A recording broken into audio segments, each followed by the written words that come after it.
Welcome back to my channel. कल है चांद रात और ईद की सफाइयाँ कब से शुरू हैं और हमने किचन विचन भी क्लीन कर दिया है, घर भी क्लीन हो रहा है आहिस्ता आहिस्ता। और ये हैं कुछ फ्रूट्स जो हमारे गार्डन के दरख्त से उतारे हुए हैं और मैंने आलू छीलने के लिए रख दिए हैं। बर्तन भी धुल रहे थे साथ साथ। और मैं यहाँ पर अब शाम में ही रात का खाना बना के रख रही हूँ क्योंकि उसके बाद बहुत ज़्यादा काम है हम सबको। तो मैं यहाँ पे दाल बना रही हूँ, गोभी की सब्ज़ी बना रही हूँ, आलू की सब्ज़ी और मम्मा के लिए फीकी टिंडे की सब्ज़ी और इन सब के साथ खाने के लिए चावल। दाल को मैंने उबाल के सारे मसाले वसाले डाल के बना दिया है, तड़का भी दे दिया है। और अब एक डबल तड़के वाली दाल बना रही हूँ जो कि बिल्कुल दाल मखनी जैसी टेस्ट करती है। अगर आपको इसकी फुल रेसिपी चाहिए तो मैं आपको दे दूँगी। अब मैं यहाँ पर अपनी दाल का तड़का बना रही हूँ। सबसे पहले मैंने फ्राइंग पैन में डाला है थोड़ा सा ऑयल, उसके बाद मैंने 2 हरी मिर्चें डाल दी हैं। बेसिकली मैं जो है वो तड़के में काले क्लोव्स भी ऐड करती हूँ, बट यहाँ पर मैं इसलिए ऐड नहीं कर रही हूँ क्योंकि मैंने दाल में पहले ही, क्योंकि ये डबल तड़के वाली दाल है, पहले तड़के में मैंने इसमें गार्लिक क्लोव्स ऐड कर दिए थे। जो कि दाल बॉईल करके जब मसाला बना के मैंने दाल को देगची में डाला था तो वो एक तड़का लग गया था। अब दाल पकने के बाद, टमाटरों के गलने के बाद हम ये दूसरा तड़का बना रहे हैं। इसमें मैंने 2 हरी मिर्चें ऐड की हैं। हरी मिर्चों का हल्का सा कलर चेंज जैसे ही होगा मैं इसमें डाल दूँगी सफ़ेद ज़ीरे। ठीक है, सफ़ेद ज़ीरा डालने के बाद थोड़ा सा सिज़ल होने देंगे और फ्लेम से हटाकर इसमें लाल मिर्च डालूँगी मैं, कश्मीरी लाल मिर्च, जो कि एक बहुत प्यारा सा कलर भी देगी। तो बेसिकली तड़का लगाना सबको आता है, बट मैं व्लॉग बना रही हूँ, जो मैं कर रही हूँ वो मैं एक्सप्लेन कर रही हूँ। ये नहीं कि किसी को नहीं आता और मैं सिखा रही हूँ बहुत बड़ी बन के, ऐसा कुछ नहीं है। मैं जस्ट जो कर रही हूँ वो मैं एक्सप्लेन कर रही हूँ। मुझे मम्मा ने सिखाया कि फ़ौरन के फ़ौरन लाल मिर्च डालने के बाद इसको तड़के में ऐड करना है क्योंकि तड़का जल जाएगा वरना। तो मैं इसको फ़ौरन ऐड करूँगी और इससे बहुत प्यारा सा कलर भी आ गया और हमारी दाल बहुत अच्छी सी रेडी भी हो गई।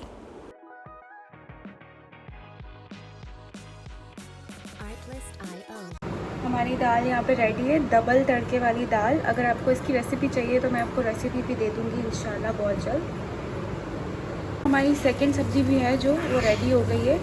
बस इसको हल्का सा, इसका मॉइस्चर थोड़ा सा और हम ड्राई करेंगे क्योंकि इतनी ज़्यादा लिक्विडी नहीं होती है सब्ज़ी। मैंने लहसुन छील लिया और मैं लहसुन वाले आलू बना रही हूँ और इसकी फुल रेसिपी मैं अभी दूँगी ब्लॉग में। तो सिर्फ 3 इंग्रेडिएंट रेसिपी है, इसमें ज़्यादा इंग्रेडिएंट्स नहीं डलते। सबसे पहले हमने लहसुन ले लिए हैं, लहसुन के क्लोव्स ले लिए हैं। उसके बाद मैं इसमें नमक ऐड कर रही हूँ, जो ऐड करना है हमें इसी में ही ऐड करना है। उसके बाद मैं इसमें ऐड कर रही हूँ रेड चिली पाउडर, जो कि कश्मीरी मिर्च है, कश्मीरी लाल मिर्च है। नॉर्मल वाली मैं ज़्यादातर यूज़ नहीं करती। और हम इसको अच्छे से क्रश कर लेंगे। इसे क्रश हो गया है और मैं इसमें 1 कप के अराउंड पानी डालूँगी और उसके बाद नेक्स्ट प्रोसेस मैं आपको दिखाऊँगी। कुकर में बनाने वाले हैं और कुकर में बहुत ईजीली और बहुत जल्दी 8 मिनट के अंदर ही आपकी सब्ज़ी जल्दी से तैयार हो जाएगी और टेस्ट वाइज ये बहुत अच्छी टेस्ट करती है। मैंने इसका शॉर्ट भी डाला है, बट मैंने सोचा मैं ब्लॉग में भी डिटेल से ये रेसिपी दिखा दूँ। उसके बाद ये कुछ इस तरीके का दिखेगा और ये मैंने 7 से 8 आलू ले लिए थे मीडियम साइज़ के। अब अपनी फैमिली के हिसाब से इसकी क्वांटिटीज़ चेंज कर सकते हैं। हमने यहाँ पे अपना कुकर चढ़ा लिया है। इसमें सबसे पहले मैं ऐड करूँगी ऑयल।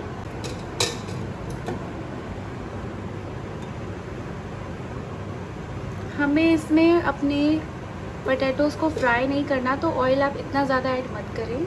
गर्म होगा हम इसमें अपने पोटैटोज़ भी ऐड कर देंगे। इसको डालने के बाद इसको थोड़ा सा अच्छे से एक स्टर दे देंगे और उस स्टर के फ़ौरन बाद जो हमने वो एक मसाला रेडी करके रखा है जिसमें लहसुन, लाल मिर्च और सॉल्ट है, हम उसको इसमें ऐड कर देंगे। इसको ऐड करने के बाद इसको मिक्स करेंगे। मिक्स करने के बाद अब हमें कुछ भी नहीं करना, सिर्फ हमें कुकर को ढक्कन देना है और जब सीटी स्टार्ट हो जाए तो उसके बाद 8 मिनट तक इसको कुक होने देना है और हमारे आलू बिल्कुल रेडी हो जाएंगे। हम यहाँ पर अपनी विसल को रख देंगे और जैसे ही मूव होने लगेगी उसके बाद 8 मिनट तक उसको कुक होने देना है। और उसके बाद आप जो है वो इस विसल को हटा देंगे, इसमें से प्रेशर रिलीज़ हो जाएगा। उसके बाद आपको ढक्कन खोलना है। पहले मुझे कुकर यूज़ करना नहीं आता था, बट जब से मेरी मम्मा की सर्जरी हुई है तब से मैं कुकर यूज़ करना भी सीख गई हूँ और बहुत अच्छे से सीख गई हूँ। इतना मुश्किल नहीं होता, बट एक डर होता है दिमाग में, जैसे कि एक होता है, सब बोलते हैं कि कुकर फट जाता है, कुकर अगर सही से यूज़ नहीं करो तो उसमें से प्रेशर रिलीज़ ना करो। तो मुझे पर्सनली मुझे बहुत ज़्यादा डर लगता था कि अगर मैं कुकर यूज़ कर रही हूँ और कुकर अचानक से कहीं फट गया तो, बट मेरी मम्मा ने समझाया कि ऐसा नहीं होता। तो इसको मैंने ना थोड़ा सा मीडियम फ्लेम पे रखा है, हाई फ्लेम पे नहीं रखा बिल्कुल। और सब्ज़ियाँ तो रेडी हो गई हैं, बट उसके अलावा मुझे एक और सब्ज़ी बनानी थी जो कि आलू की थी, वो भी ऑलमोस्ट हो गई है। अब बस ये खुद ही कुक हो जाएगी, जैसे कि मैंने आपको बताया था। अब मैं बनाऊंगी चावल और अपनी मम्मा के लिए अलग से मैं बनाऊंगी फीकी सब्ज़ी टिंडे की, क्योंकि वो मसाले वाले खाने नहीं खा सकती। उनको परहेज़ के लिए बोला है 6 महीने 7 महीने, और वैसे भी ओवरऑल लाइक पूरी ज़िंदगी के लिए ज़्यादा ऑयली चीज़ें, बाहर की चीज़ें, पैकेट के मसालों वाली चीज़ें और ज़्यादा लाल मिर्च और मिर्चों वाले खाने वो नहीं खा सकती, क्योंकि उनकी गाल ब्लैडर रिमूवल सर्जरी हुई है, तो इसलिए वो नहीं खा सकती। उनको डॉक्टर्स ने मना किया है। हमारी विसल मूव होने स्टार्ट हो गई है और वो जो पॉइंट है वो जो ऊपर आ गया है, इसका मतलब ये है कि कुकर में प्रेशर बन गया है और ये प्रेशर को इंडिकेट कर रहा है। तो अब से मैं टाइम नोट कर लूँगी और ठीक 8 मिनट बाद मैं चूल्हा बंद करके इसका प्रेशर रिलीज़ करके उसके बाद लिड ओपन करके आपको दिखाऊँगी।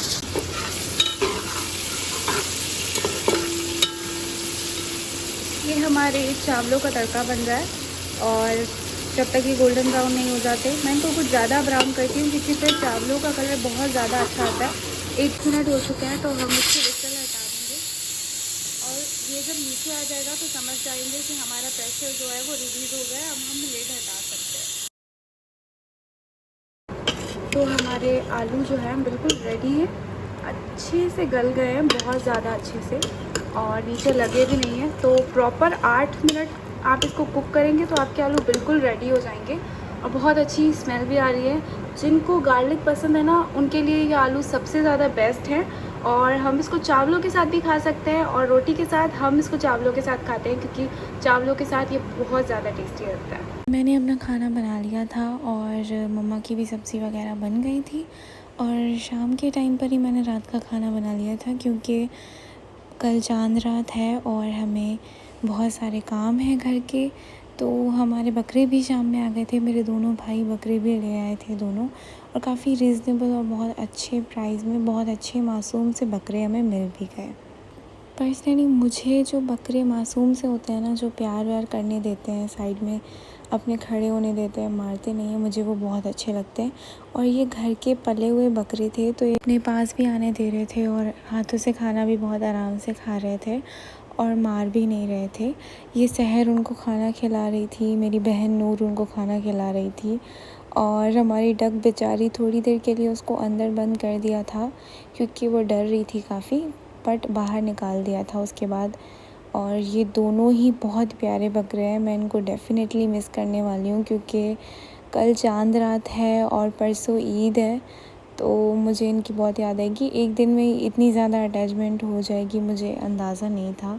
ये ओवर मैं चांद रात को कर रही हूँ अभी, तो मुझे एक दिन में इनसे बहुत ज़्यादा अटैचमेंट हो गई और ये दोनों बहुत क्यूट से बकरे हैं। फिर हमने सोचा क्यों ना हम इनको वो ज़ैतून, जिनको हम जो है सिंधी में ज़ैतून बोलते हैं, बट उर्दू में ज़ैतून जो है वो ऑलिव्स को कहा जाता है, सिंधी में ज़ैतून जो है वो अमरूद को कहा जाता है। तो उसका दरख्त हमारे गार्डन में लगा हुआ है, तो हमने बोला कि छोटे छोटे से ज़ैतून नए मतलब अमरूद निकले हैं बहुत ज़्यादा और बकरों को बहुत ज़्यादा पसंद आते हैं, तो हमने बोला वो खिलाएंगे। खाना खाने के बाद हम इनके लिए भी खाना लेकर आ गए थे, मेरे भाई दोनों, आसिम और यासीन। और उसके बाद पहले तो वो खिलाने की कोशिश कर रहा था यासीन, वो नहीं खा रहे थे और सहर के हाथों से भी नहीं खा रहे थे। बाद में थोड़ा बहुत फिर वो खुद ही खाने लग गए हाथों से ही। मतलब हमने उनको खाना वगैरह जो उनका होता है वो खिला दिया था, तो उनका पेट भर गया था काफ़ी। बट जब वो पहले आए थे तो उनका पेट काफ़ी खाली था। जैसे ही हमने खाना वाना खिलाया, उसके बाद हमने सोचा चलो हम भी खाना वाना खा के आ जाते हैं। उसके बाद जब इनको हमने ज़ैतून अमरूद खिलाए तो वो खाने लग गए। और एक तो बकरा बैठ गया था आराम से। पहले काफ़ी देर दोनों खड़े रहे, उसके बाद आहिस्ता थोड़ा सा एटमॉस्फेयर में ढले कि हाँ अब उनको यहीं रहना है। फिर नेक्स्ट मॉर्निंग हो गई है। अब आज चांद रात है और आज काफ़ी घर में काम है, काफ़ी सफाई वफाई करनी है, किचन विचन साफ़ करना है। और बकरा ईद है तो हमें शॉपर्स वगैरह भी इकट्ठी करके और मंगवा के रखनी थी, काफ़ी काम था। और खाना बनाने का टाइम नहीं मिला क्योंकि काफ़ी डीप क्लीनिंग हुई है घर की, तो हमने बाहर से मंगवा लिया आज सब ने। तो मैंने तो अपने लिए एक डील मंगवाई थी जिसमें एक ज़िंगर और एक स्मॉल पिज़्ज़ा और एक कोल्ड ड्रिंक थी। कोल्ड ड्रिंक मेरी वो देना एक साथ भूल गए, तो मेरा खाना तो वहीं रुक गया था कि अब मैं क्या करूं। मैंने अपना खाना अलग तो कर दिया।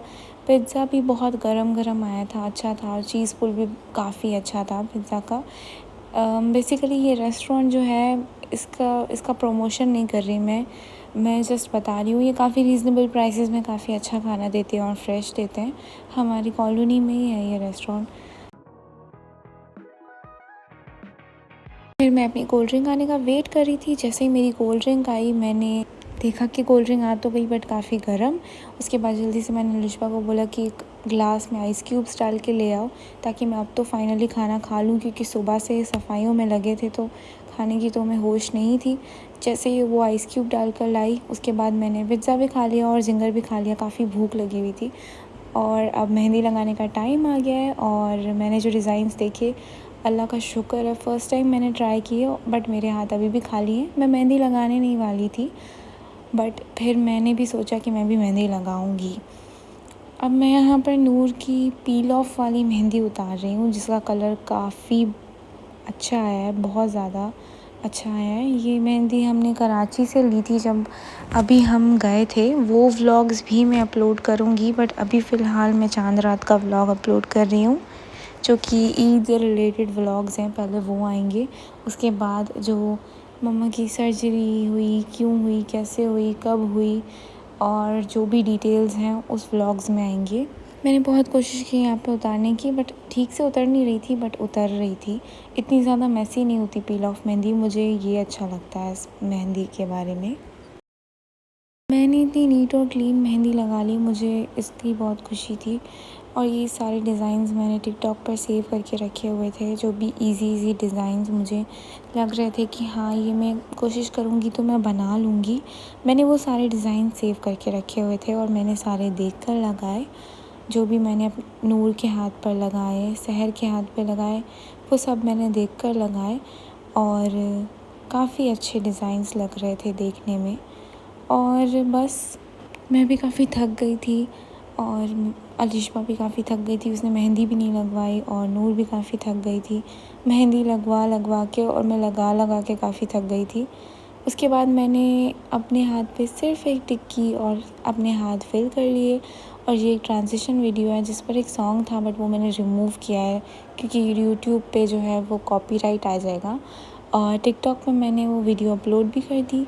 और फिर उसके बाद मैंने सहर को भी मेहंदी लगा दी। एक हाथ पे मैंने सहर लिखा, दूसरे हाथ पे ईद मुबारक और एक स्टार, एक मून बना दिया।